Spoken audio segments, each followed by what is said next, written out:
sempre núcleo e uma característica do sujeito. Toda característica do sujeito será sempre núcleo.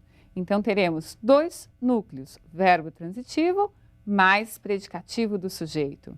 Portanto, predicado verbo nominal. No exemplo acima, temos lá o verbo transitivo direto e um predicativo do objeto. Dois núcleos, portanto, predicado verbo nominal. Ficaram atentos? Entenderam essas diferenças? É muito simples. Leia a informação, interprete essa informação e procure os elementos centrais. Achou o elemento central? Faça a classificação. Se for um predicativo do sujeito, apenas sem que haja um verbo de ação, mas sim um verbo de ligação, predicado nominal. Se for um verbo de ação, sem que haja combinação com predicativo, predicado verbal. Ou ainda os dois núcleos presentes para se caracterizar o predicado verbo nominal. Vamos firmar agora essas características dos predicativos. Vamos lá. Rapidamente vejamos dois quadrinhos resumo para vocês guardarem as informações sobre o predicativo. Vejam. Predicativo do sujeito. Ele vai ser sempre uma característica do sujeito, virá sempre após o verbo e, se vier antes do verbo, obrigatoriamente será virgulado, virá com vírgula. E poderá aparecer em orações com verbo transitivo, intransitivo ou de ligação. O predicativo do objeto sempre será uma característica do objeto, aparecerá em orações em que haja verbo transitivo obrigatoriamente e é importante que vocês se lembrem que a característica desse objeto será decorrente da ação verbal que aparece como informação naquele momento. Não se esqueçam de que apareceu um predicativo do objeto, você terá um predicado verbo nominal. Ficou claro para vocês então? Pessoal, por hoje é só. Vimos então os três tipos de predicado. Eu espero que tenha ficado claro para vocês. Um grande abraço e até a próxima aula.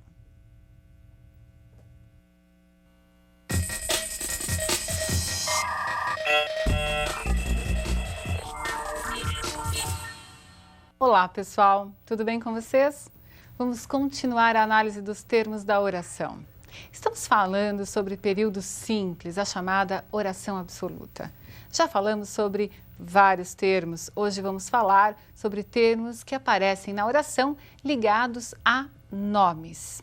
Tudo bem? Vamos começar pelo adjunto adnominal. Como o próprio nome do termo já diz, nós vamos falar de termos que vêm ao lado do nome. Mas de que nome? Do substantivo. Tudo bem? Substantivo, lembre-se aí, é uma palavra que dá nome a seres, quaisquer seres. Tudo aquilo que tem nome é substantivo. Vamos achar esse substantivo núcleo dentro de outros termos da oração e verificar quais os elementos que estão em torno desse substantivo. Os elementos que estiverem em torno, ao lado desse substantivo, será chamado adjunto adnominal. Vamos ver na tela. Uma definição gramatical para você guardar aí. É um termo acessório, mas não é dispensável, ele é acessório, ele amplia o significado do substantivo na oração. É um termo acessório que se refere ao substantivo sem que haja um verbo separando-os, separando o adjunto e o substantivo. Não pode haver um verbo. Por quê? Porque se houver, nós não teremos um adjunto adnominal. Teremos um termo já estudado, que é o predicativo do sujeito. Tudo bem? Bom, vejam um exemplo então para entender adjunto adnominal. Aquela interessante obra literária obteve um honroso segundo lugar. Vejam, vamos separar sujeito e predicado. Aquela interessante obra literária é o nosso sujeito. Obteve um honroso segundo lugar é o nosso predicado. Qual você acha que é o substantivo núcleo do sujeito? Obra, claro, né? A partir da palavra obra, outras palavras surgiram. Essas palavras estão orbitando, estão em torno do substantivo obra. Vejam lá, aquela obra, interessante obra, e literária, se referindo à obra. Muito bem. São adjuntos adnominais. Estão se referindo e estão ao lado do nome. Não precisa ser exatamente ao lado, né? Eles estão próximos do nome. O importante é o que aparece ali na definição. Não pode haver um verbo separando esses elementos. O segundo termo que interessa para nós é um objeto direto, um honroso segundo lugar.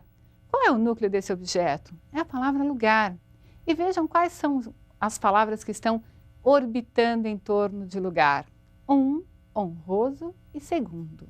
Você entende o que é isso? Orbitar é estar ali por perto, é surgir por causa daquele núcleo substantivo. Para ficar mais simples para você, vamos rever quais são as classes gramaticais que normalmente surgem próximos ao lado do substantivo, que se referem ao substantivo. São 5 classes gramaticais, né? Você as conhece, será fácil para identificá-las numa oração. Lembre-se, ache o núcleo substantivo e procure essas classes gramaticais próximas ao lado desse substantivo. Vamos ver na tela. Temos lá o artigo, o adjetivo, a locução adjetiva, o numeral e o pronome. Todas essas classes gramaticais referem-se ao substantivo. Tudo bem? Vocês se lembram disso? São classes gramaticais. Classes, porque são chamadas assim? Porque elas têm uma característica em comum. Na verdade, todas essas palavrinhas existem para estar ali junto do substantivo. O artigo define ou indefine o substantivo. O adjetivo e a locução adjetiva caracterizam o substantivo. O numeral quantifica. E o pronome tem várias funções, mas algumas vocês se lembram bem, certamente. O pronome possessivo, demonstrativo, relativo, o pronome pessoal, enfim. Né? O pronome só vai se interessar para nós, aqui no adjunto adnominal, quando ele estiver ao lado do substantivo. Combinado isso? É muito comum que se confunda adjunto adnominal com predicativo do objeto, um termo já estudado por nós quando vimos a classificação dos predicados. Como fazer para não confundir adjunto adnominal e predicativo do objeto se ambos podem ser representados por adjetivos ou locuções adjetivas e ambos vêm ao lado do nome, ao lado do substantivo? Eu vou dar uma dica para vocês. Eu espero que fique mais fácil para que você faça a classificação. Vamos ler a dica e vamos aplicar nos exemplos. Vejam comigo. Substitua o termo do qual o substantivo for núcleo por um pronome substantivo. Vamos nos lembrar. O que é um pronome substantivo? É aquele que não está acompanhando o substantivo, mas está substituindo o substantivo. Se ele acompanhar, ele será adjunto adnominal. Não é isso que interessa agora. É um pronome que entre no lugar do substantivo. Se acontecer do substantivo núcleo e os termos chamados, ou que nós acharmos, né, que são adjuntos adnominais, serem substituídos todos pelo pronome substantivo, nós teremos a certeza de que aquele termo que nós consideramos adjunto adnominal é mesmo adjunto adnominal. Vamos ver no exemplo? Aquela interessante obra literária obteve um honroso segundo lugar. Vejam lá. O sujeito é aquela interessante obra literária. O núcleo, obra. Nós temos o pronome, aquela, o adjetivo interessante e o adjetivo literária em torno, orbitando, próximos ao substantivo núcleo obra. Depois nós temos um honroso segundo lugar. Aí trata-se de um objeto direto, o núcleo é a palavra lugar. O que aparece junto da palavra lugar? O artigo o adjetivo honroso e o numeral segundo. Se eu pedisse para vocês, substituam o sujeito por um pronome. Que pronome você colocaria? Aquela interessante obra literária. Bom, é muito fácil. Eu colocaria ela, aquela interessante obra literária. Ela obteve. Mas ela obteve o quê? Um honroso segundo lugar. Será que dá para eu substituir todas essas palavras, lugar e as palavras que estão ao lado de lugar, por um único pronome? Sim, é possível. Eu posso dizer ela o obteve. Ficou claro para vocês? Se eu conseguir substituir o substantivo e aquele termo que eu acho que é adjunto adnominal por um pronome substantivo, eu passo a ter certeza de que eu fiz a classificação correta. Aquele termo ao lado do substantivo era mesmo adjunto adnominal. Tudo bem? E se eu não conseguir? E se não for possível fazer essa substituição do substantivo e as palavras que o acompanham por um único pronome substantivo?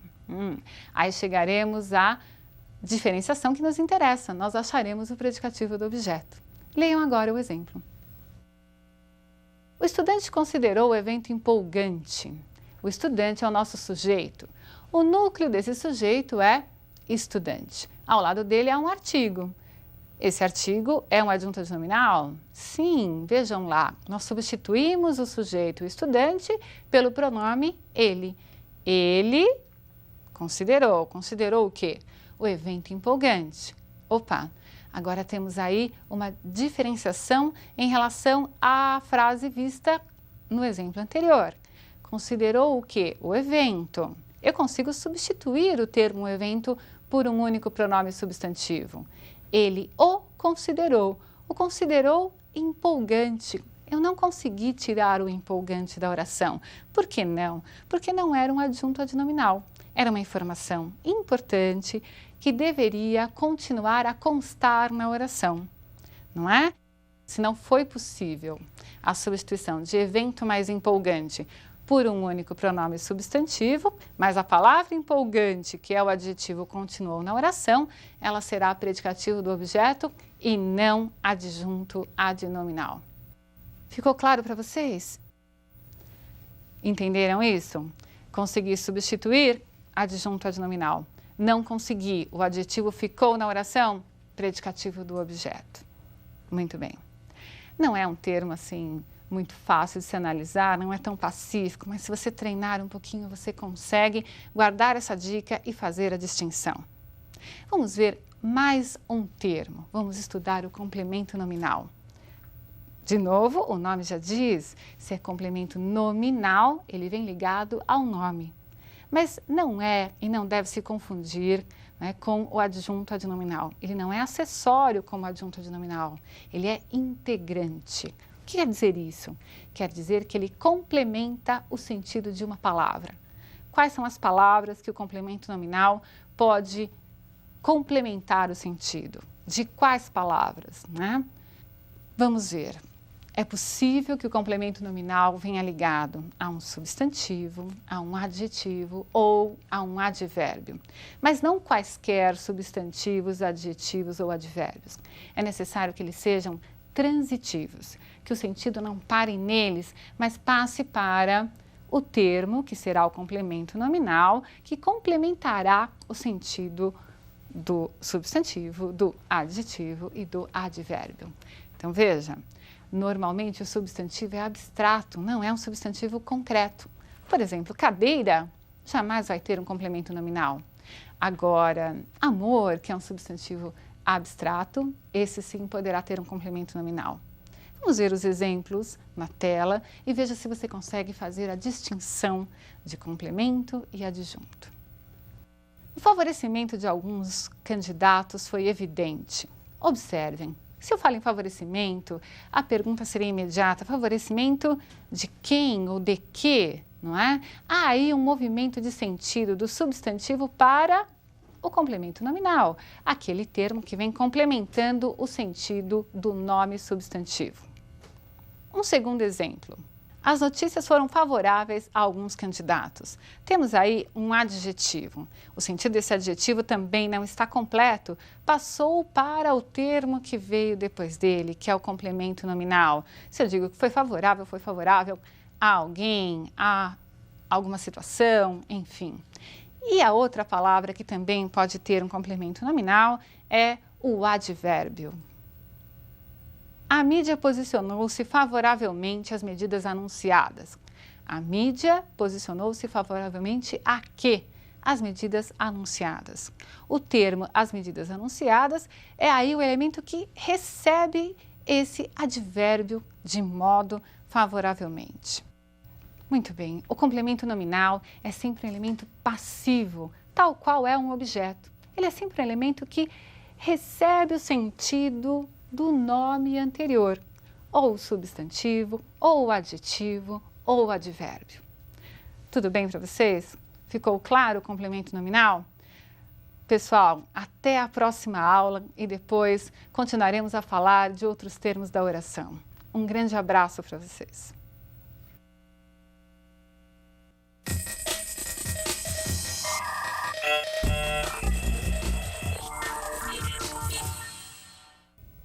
Olá, tudo bem com você? Vamos hoje continuar o nosso estudo sobre os termos da oração. Vamos ver o último termo ligado a nome. Já vimos o adjunto adnominal, já vimos o complemento nominal e hoje é a vez do aposto. Vimos que o adjunto adnominal vem ligado a substantivo, o complemento nominal vem ligado a substantivo, adjetivo e advérbio, e o aposto, que é um termo acessório, só vem ligado a substantivo.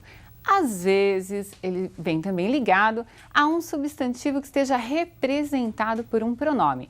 É um pronome que vai estar no lugar do substantivo e um aposto pode vir ligado a ele. Tudo bem? Continuando a aula, nós vamos ver também hoje adjunto adverbial e vocativo.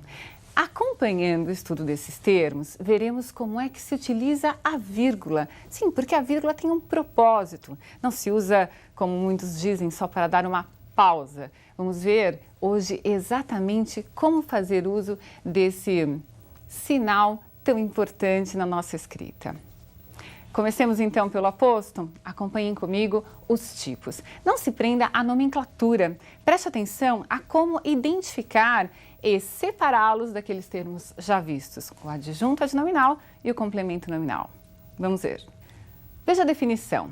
Aposto é um termo que explica, especifica, desenvolve ou resume outro termo que tenha como núcleo um substantivo. Lembre-se, ou substantivo ou então um pronome que esteja no lugar desse substantivo. O primeiro exemplo que aparece aí para nós. O Brasil, país de dimensão continental, apresenta rica cultura. Vejam que nós temos aí em amarelinho uma explicação sobre o Brasil. Estamos ampliando o significado do termo, do substantivo Brasil. Quando eu falo em termo, eu estou falando no sujeito. Veja, o Brasil representa aí o sujeito. Brasil, a palavra Brasil é núcleo desse sujeito. O termo que veio depois, não é? País de dimensão continental, simplesmente amplia o significado do substantivo. Entendido? Continuando, então. Observe o segundo exemplo. A Avenida Brasil localiza-se na Zona Sul. Bom, poderia ser aí a Avenida Rebouças, eu poderia dizer a Avenida dos Maracatinhos, mas eu tenho aí a Avenida Brasil. Não é uma avenida qualquer, eu estou dando um nome para essa avenida, é um nome próprio, um substantivo próprio. Não confunda esse substantivo Brasil, que está especificando a avenida, com o adjunto adnominal. Por que não, já que ele vem ao lado do nome? Porque o que nós temos aí é um nome especificando outro nome. Um substantivo próprio especificando um substantivo comum, avenida. Se eu dissesse, por exemplo, o aluno Marcelo gostou da aula, Marcelo seria um nome próprio especificando, por exemplo, um nome comum, aluno. Entendido? Vamos a mais um exemplo. Visitamos diferentes lugares. Quais são esses lugares? Museus, igrejas, praças e feiras populares. Observem que diferentes lugares exercem a função de objeto direto. Eu poderia parar por aí a oração, mas que tal enumerar, colocar elementos que deixem mais claro essa informação que o substantivo lugares traz nesse período. Então, colocam-se 2 pontos e aí vem a enumeração. Quais são os lugares? Museus, igrejas, praças e feiras populares. Esse é um aposto enumerativo. Lembre-se que vocês encontrarão outros nomes, não é? Nem sempre aparece desta forma, aposto enumerativo. Mas essa nomenclatura, apesar de haver aí uma discordância dos gramáticos, não é? Ela servirá como um guia para você identificar. O vestibular não pede para você classificar o tipo de aposto, mas para você identificar que ali há um aposto. Ficou claro? Por exemplo, você pode encontrar numa gramática aposto resumidor ou aposto resumitivo. Qual dos dois eu vou seguir? Não se preocupe com isso. Essa nomenclatura ela é realmente variável. Bom, vamos ver esse último exemplo. As dificuldades, as críticas, a incompreensão, nada o fez desistir.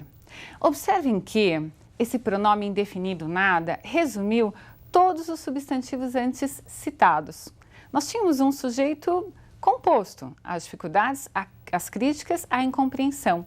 O nada apareceu para resumir esse sujeito composto. Ele é um aposto resumidor e que para alguns gramáticos vai assumir também nessa oração a função de sujeito. Ele vai ter 2 funções? Sim, você pode chamá-lo de aposto resumidor de um sujeito composto ou chamá-lo sujeito simples, representado por um pronome indefinido. Entendeu o que é aposto? Muito bem.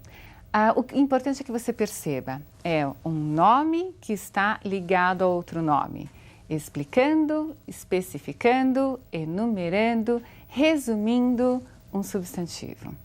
Tudo bem? Vamos aproveitar esse assunto aposto e estudar a colocação da vírgula. Como é que se usa a vírgula? Quando é obrigatório, quando não se deve utilizá-la em relação a esse termo aposto. Vamos voltar a esses exemplos rapidamente para que você, junto comigo, observe a colocação da vírgula ou o não uso da vírgula. Vejamos. O Brasil, vírgula, país de dimensão continental, vírgula.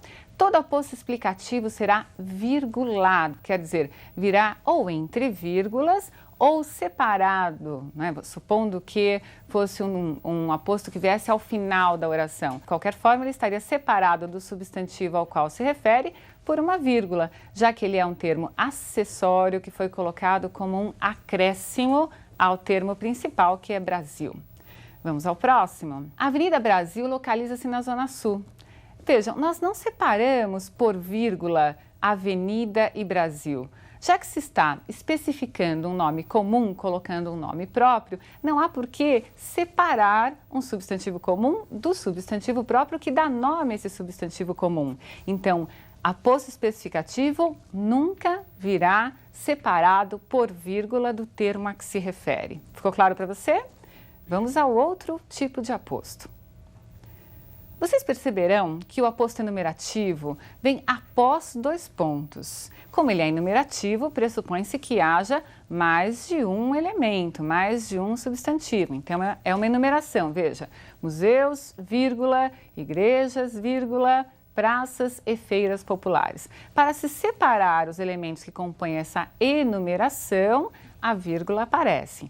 Antecedendo o aposto enumerativo, vai haver ou 2 pontos e pode ocorrer também de aparecer um travessão. Mas separando os elementos dentro do aposto enumerativo, as vírgulas estarão presentes. Último exemplo, observem. Temos uma enumeração no início, as dificuldades, vírgula, as críticas, vírgula, a incompreensão. Nesse caso, as vírgulas não vieram separando termos que compõem um aposto enumerativo. Você está percebendo, e eu já disse, que se trata aí de um sujeito composto. Então, os núcleos estão sendo separados por vírgula. Agora, no momento em que se foi colocar o aposto resumidor, a vírgula apareceu para indicar o nada não é uma continuidade de dificuldades, críticas e incompreensão, mas é um termo colocado a mais, uma palavra que foi colocada a mais para resumir os termos antes citados. Então, vamos lá. Sempre antes do aposto resumidor, que é representado por um pronome indefinido, vai aparecer a vírgula. Entendido? Bom, Eu espero que você perceba que não se coloca a vírgula, então, por acaso. Você coloca para separar elementos. Ela tem sempre uma justificativa. Nós vamos ver isso também agora em outros termos. Vamos ver o adjunto adverbial. O que é o adjunto adverbial? Você se lembra de quando eu falei do adjunto adnominal? Ad, nome, ao lado do nome. Agora ele é adverbial, advérbio. Ele não vai estar necessariamente ao lado de um verbo, mas ele se refere a um verbo que esteja presente ali na oração. Em toda oração há verbo ou locução verbal. Às vezes se refere à oração inteira e pode acontecer também de um adjunto adverbial intensificar um adjetivo presente na oração ou intensificar um próprio advérbio. Eu posso dizer, por exemplo, que alguém é bonita ou dizer que alguém é muito bonita. Observem como esse muito intensificou esse adjetivo bonita. Esse muito é um adjunto adverbial.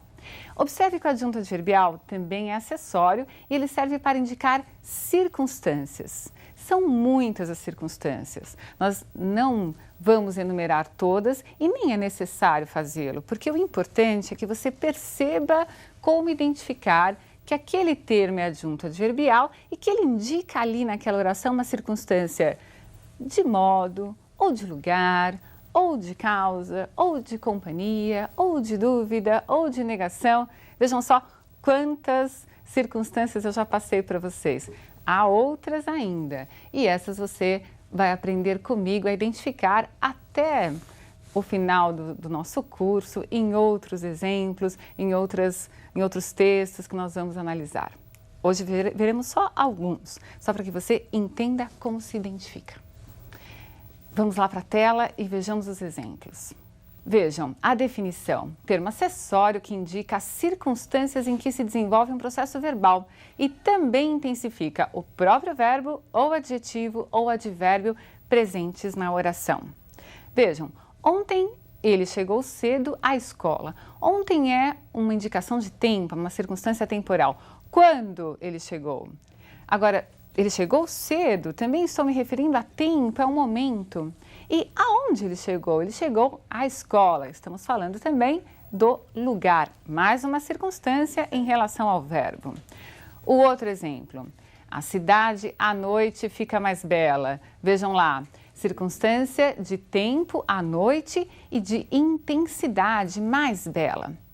Com os amigos, ela percorreu rapidamente a cidade. Vejam lá, com os amigos é a companhia, ela percorreu com eles e rapidamente foi o modo como percorreu.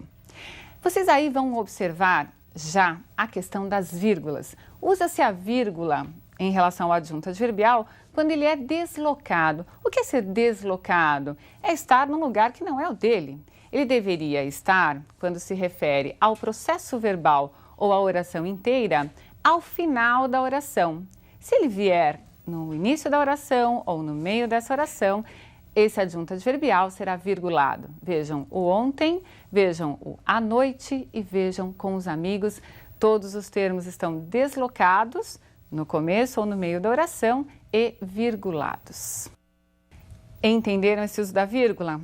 Muito bem. Para encerrar nossa aula, pense no vocativo. O que é o vocativo? Vocativo é uma expressão de chamamento. Estaremos chamando o receptor e é apenas para isso que serve o vocativo.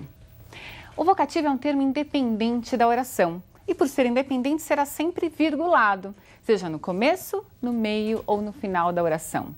O mais importante, não confunda vocativo com sujeito. Veja os exemplos. Querido aluno, leia sempre. O sujeito é oculto, leia você sempre. Querido aluno, fico feliz com o seu sucesso. Eu fico feliz. Vocês perceberam? O vocativo, mesmo que viesse ao final, seria isolado pela vírgula. Ele é um termo independente, por isso sempre virgulado.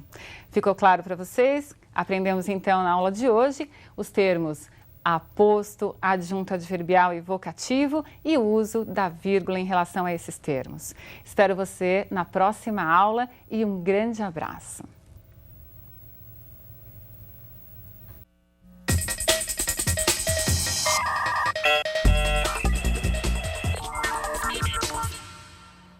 Olá, tudo bem com você? Vamos hoje começar o nosso estudo sobre período composto. Vamos entender que o período composto sempre vai trazer mais de uma oração. Até a aula passada, nós estudamos as relações entre os termos que compõem o período simples.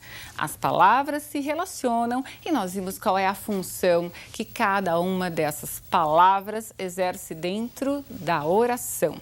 Tanto é que nós chamamos de termos da oração.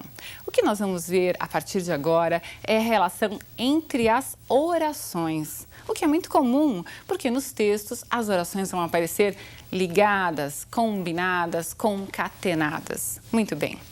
Mas há dois tipos de relação. Eu posso ter a relação por coordenação e eu posso ter a relação por subordinação. Qual é a diferença entre essas relações entre as orações? A diferença é que na oração, que está ligada por coordenação, há uma independência entre as orações. E nas orações em que há a relação de subordinação, há uma relação de dependência entre as orações. Então, guarde aí essa definição, observe na tela. Oração subordinada será aquela sempre dependente, ela sempre vai exercer uma função sintática. Em relação a quê? Em relação a um termo, um verbo ou um nome presente na chamada oração principal. Nós vamos sempre ter uma oração principal quando se fala em período composto por subordinação. No caso das orações coordenadas, nós vamos ter orações independentes, que podem ser separadas sem nenhum problema. Então, basta que você coloque um ponto separando as orações e você irá perceber que não há uma relação de dependência, porque não há uma função sintática sendo exercida entre uma e outra oração. Muito bem, exatamente por serem as coordenadas mais simples, vamos começar pelo estudo desse grupo. Tudo bem? Há dois tipos de coordenadas. Vamos lá? Coordenadas são orações independentes. Essas coordenadas podem ser sindéticas ou assindéticas. O prefixo a significa ausência de. E sindeto é uma palavra grega, que vem do grego, de origem grega, que significa conjunção. Se não houver entre as orações coordenadas um sindeto ou uma conjunção, eu chamo essa oração coordenada de assindética. Só, ela é uma assindética. Se houver entre as orações coordenadas um sindeto ou uma conjunção, entendam como sinônimos, nós chamaremos as orações de coordenadas sindéticas. E pelo tipo de sindeto que estiver presente, haverá uma classificação. Temos 5 tipos de orações coordenadas sindéticas. Vamos ver agora o exemplo dessas coordenadas sindéticas para que você guarde muito bem os 5 tipos. Muito simples, Vocês vão perceber que não há como complicá-las e misturá-las com as orações subordinadas. Vamos lá. Então, vejam, as sindéticas sem sindeto e aquelas sindéticas são as que apresentam a conjunção. Por exemplo, se eu dissesse para vocês, ele entrou, vírgula, sentou-se, não haveria qualquer elemento de ligação e as orações seriam coordenadas assindéticas. Ao invés da vírgula, eu poderia colocar um ponto separando as orações.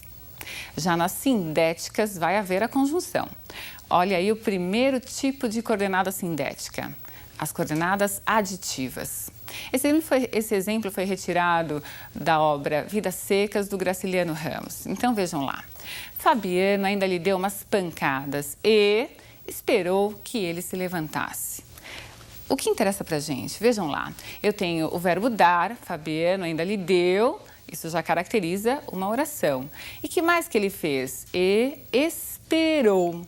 Então, eu tenho a adição em relação à primeira oração de uma sequência de ação verbal. Ele deu e ele esperou. Se vocês observarem aí, há uma outra oração composta pelo verbo levantar. Esperou que ele se levantasse. Aí nós já começamos com uma oração subordinada, que daqui a pouquinho eu vou explicar. Agora eu quero que vocês observem essas coordenadas. É aditiva por quê? Simplesmente porque há a presença do E ligando as duas orações e se eu quisesse eu poderia separá-las sem qualquer prejuízo sintático ou semântico. Tudo bem? Então o E, assim como mas também, são conjunções sempre aditivas. Um outro exemplo, as adversativas. Então, lembrei, adversário é aquele que está do lado oposto, não é? Certamente esse obstáculo miúdo não era culpado, mas dificultava a marcha. Se eu quisesse separar essas orações, haveria prejuízo? Não, eu poderia dizer, certamente esse obstáculo miúdo não era culpado, ponto. Dificultava a marcha. Mas eu quis ligar as informações e não é qualquer problema em ligá-las. Nós fazemos isso a todo tempo. Mas essa ligação foi feita com a presença de uma conjunção adversativa, neste caso a conjunção mas. Temos várias, né? Com mas, porém, entretanto, contudo, todavia, outras conjunções que você já conhece são chamadas adversativas. Mais um tipo. Vamos ver as orações coordenadas alternativas. Então, o nome já deixa bem claro qual é o sentido dessas orações. Veja lá.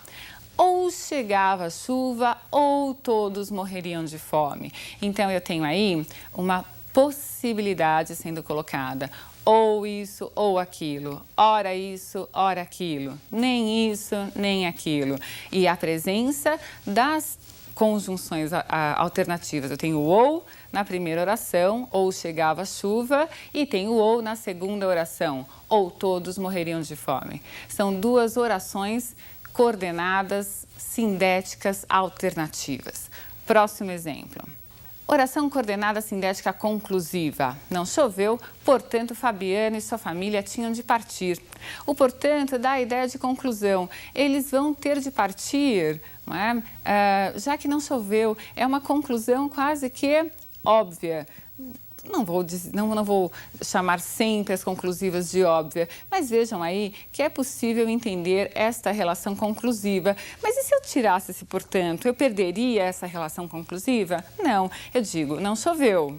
Fabiano e sua família tinham de partir. Continuo com o mesmo sentido de conclusão, mesmo tirando o portanto.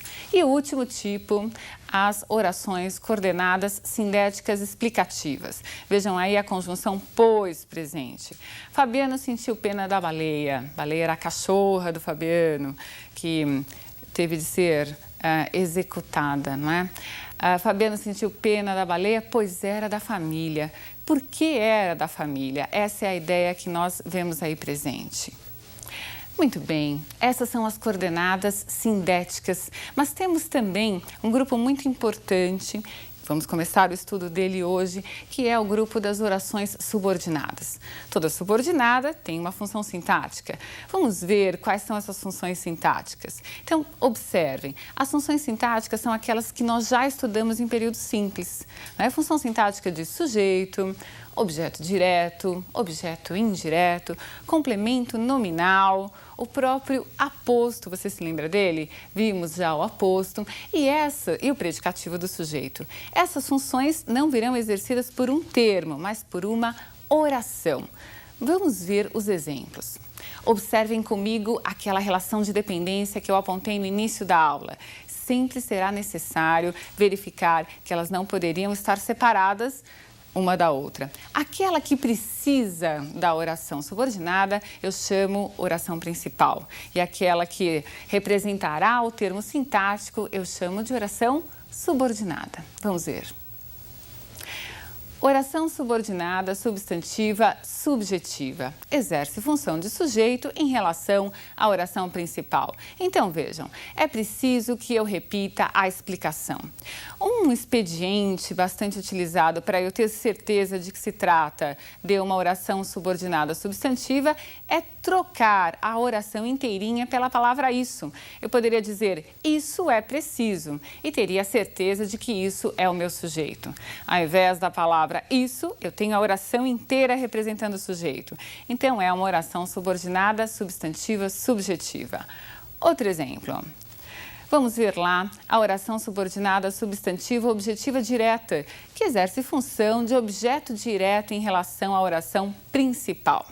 Eu pensei, quem pensa, pensa alguma coisa. É um verbo transitivo direto. Mas o que eu pensei? Eu pensei isso, que conseguiria bons resultados. Então, veja o nome. Oração subordinada substantiva objetiva direta, completando a oração principal. Mais um tipo, mais um exemplo.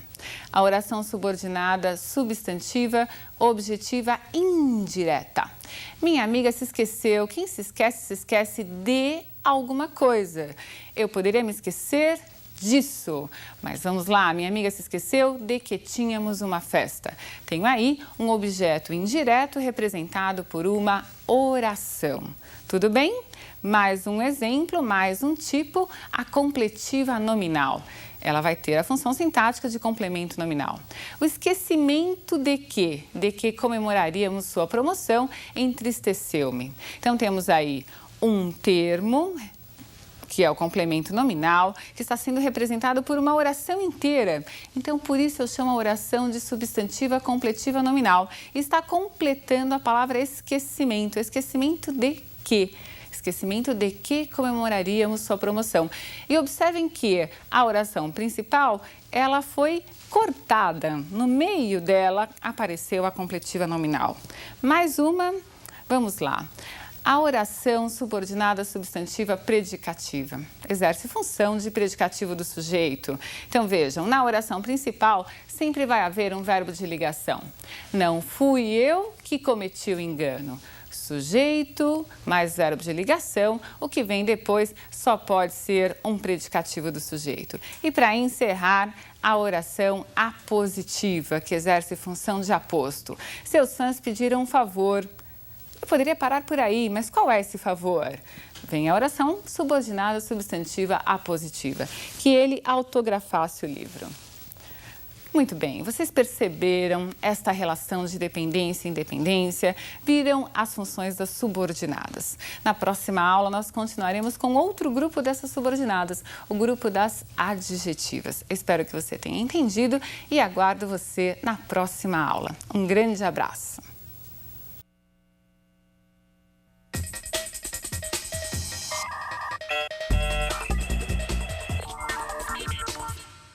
Olá, tudo bem com você? Vamos continuar o nosso estudo sobre período composto. Já estudamos um grupo de orações subordinadas, que é o grupo das orações subordinadas substantivas. Hoje vamos ver o segundo grupo das subordinadas, que é o grupo das adjetivas. O próprio nome já indica que a função sintática exercida por uma oração subordinada adjetiva será aquela típica de um adjetivo. Essas orações subordinadas adjetivas vêm ligadas a substantivos ou a pronomes que estejam no lugar de substantivos presentes na oração principal. As adjetivas são mais simples do que as orações subordinadas substantivas. Por quê? Simplesmente porque, no caso das orações subordinadas adjetivas, só há dois tipos. E no vestibular, não se pede para que vocês fiquem classificando as adjetivas, mas para que você perceba a diferença semântica, a diferença de sentido que há entre uma e outra oração adjetiva. Vejamos quais são esses dois tipos e você vai entender essa diferença semântica de sentido a qual eu me refiro. Veja lá, comi a fruta que estava madura. Eu quero que você imagine o seguinte, há várias frutas, Há frutas verdes e frutas maduras. Eu comi aquela que estava madura. Então, há aí uma restrição em relação ao substantivo fruta presente na oração principal, que é a oração comi a fruta. Sempre observando que no período composto há 2 verbos, 3 verbos, enfim, quantos verbos houver, quantas orações haverá. Aí eu tenho 2 verbos, comi e estava. Oração 1, oração principal. Oração 2, oração subordinada adjetiva restritiva.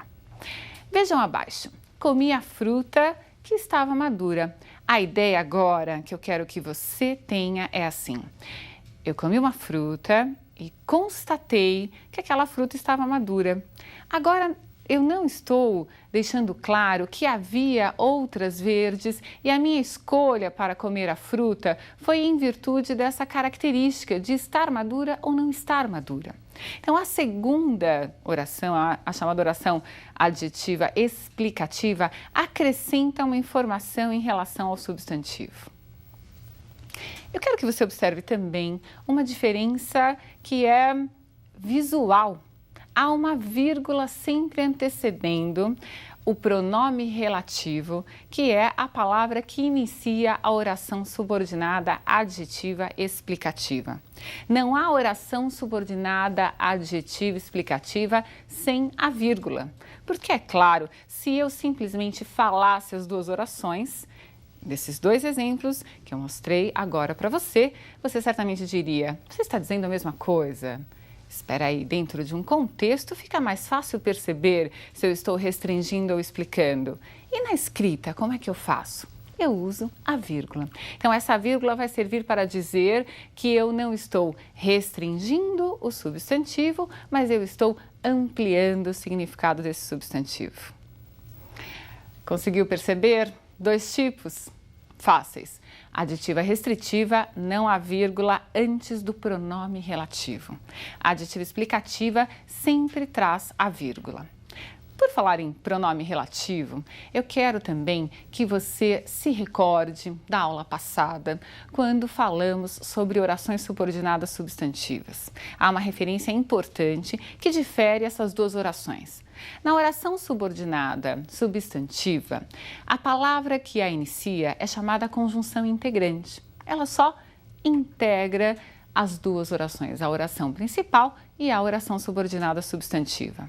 O pronome relativo não. O pronome relativo, que inicia a oração subordinada adjetiva, além de iniciar a oração, assume uma função sintática dentro da oração em que ele, pronome relativo, estiver. Guarde essa diferença agora. Leia. Veja lá. Todas as adjetivas são iniciadas por pronomes relativos. O relativo tem como função retomar o nome que o antecede e ele representa esse nome dentro da oração adjetiva em que ele, pronome relativo, estiver. As orações substantivas são iniciadas por conjunção integrante. Normalmente, nós vamos ter lá as palavras que ou se. A mais frequente conjunção integrante é a palavra que. A integrante não tem função sintática. Ela ligou a oração subordinada, a oração ela vai ligar a oração substantiva, ligou as duas e aí se encerra substantiva. a sua função, o seu papel. No caso do pronome relativo, não é bem assim. Então vamos lá. Repetindo, o relativo liga principal à adjetiva. Ligou? Percebi? Ótimo. Além disso, esse pronome relativo vai assumir uma função sintática na oração adjetiva que ele estiver iniciando.